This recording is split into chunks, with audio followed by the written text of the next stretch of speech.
নির্বাচনে দলের ভরাডুবির পর ঘুরে দাঁড়ানোর লড়াই। দলের সমস্ত নেতাকর্মীদের সঙ্গে বৈঠক করলেন বনগাঁ জেলা তৃণমূলের সভাপতি। অঞ্জলি সিল্ক এখন আমাদের দুটি শোরুম হাবড়া ও বনগাঁতে। চৈত্র সেল উপলক্ষে দুটি শোরুমেই কেনাকাটার উপর রয়েছে 5 to 50% ডিসকাউন্ট। ফোন 7044447885। ভোট পরাজয়ের পর আগামীর পরিকল্পনা করতে বৈঠক করল বনগাঁ সাংগঠনিক জেলা তৃণমূল কংগ্রেস। বুধবার বনগাঁর দলীয় কার্যালয়ে দলীয় নেতৃত্বের সাথে বৈঠকে বসেন বনগাঁ সাংগঠনিক জেলা তৃণমূল সভাপতি বিশ্বজিৎ দাস।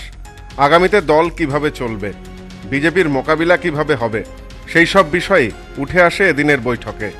এদিনের বৈঠকে উপস্থিত ছিলেন বনগাঁ পৌরসভার চেয়ারম্যান দিলীপ মজুমদার, গোবরডাঙ্গা পৌরসভার চেয়ারম্যান শঙ্কর দত্ত, গাইঘাটা পঞ্চায়েত সমিতির সভাপতি ইলা বাগচি সহ তৃণমূলের নেতৃত্ব ও কর্মীরা।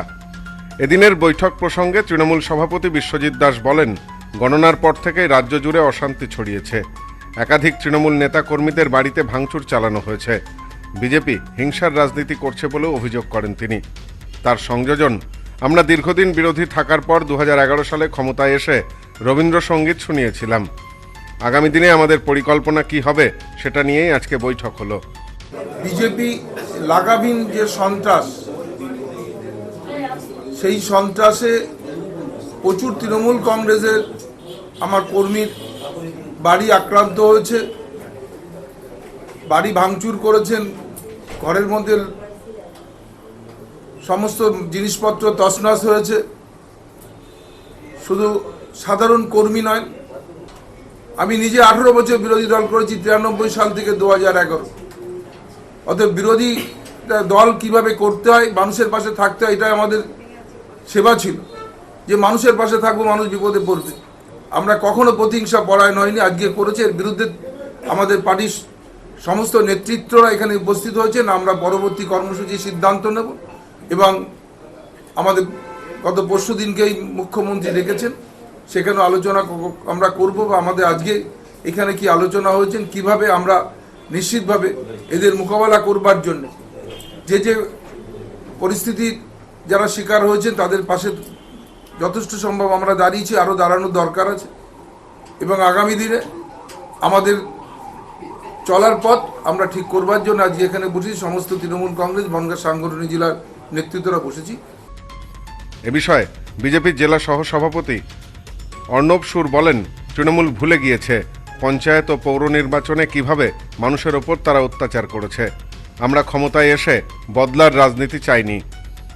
কিছু তৃণমূল কর্মী গেরুয়া আবির মেখে কোথাও কোথাও অশান্তির সৃষ্টি করেছে। প্রশাসন তার তৎপরতার সাথে মোকাবিলা করেছে। সন্ত্রাস, দাঙ্গা, হাঙ্গামা হচ্ছে, তারা ভুলে গেছে যে তারা পঞ্চায়েত নির্বাচন এবং পৌর নির্বাচনে তারা কি করেছে, তার বিরুদ্ধে বাংলার মানুষ জবাব দিয়েছে।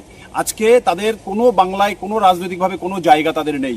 বিজেপি শান্তি শৃঙ্খলা পরায়ণ নিয়মনিষ্ঠ একটা রাজনৈতিক দল। তারা কখনো কোনো সন্ত্রাসে মদত দেয় না, তারা কখনো কোনো সন্ত্রাসে মদত দেয়নি, তারা কোনো সন্ত্রাসে মদত দেবে না।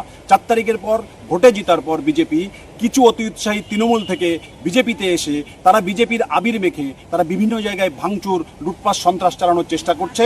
আমরা এটাকে বরদাস্ত করিনি। সভ্যসাচীর সাথে Somnath Majumdar, news no man's land, Bangaon. Sampriti guest house, hotel and restaurant. সমস্ত আধুনিক সুবিধাযুক্ত AC double bedroom, standard double bedroom, twin bedroom, deluxe double bedroom. আমাদের হোটেলেই রয়েছে বাঙালির খাবার সহ মাল্টি কুইজিন রেস্টুরেন্ট। শহরের মধ্যে অথচ সম্পূর্ণ নিরাপদ পরিবেশে থাকা খাওয়ার একমাত্র ঠিকানা Sampriti guest house, hotel and restaurant, Chakdah road, টবাজার, বনগাঁ। ফোন 03215257603।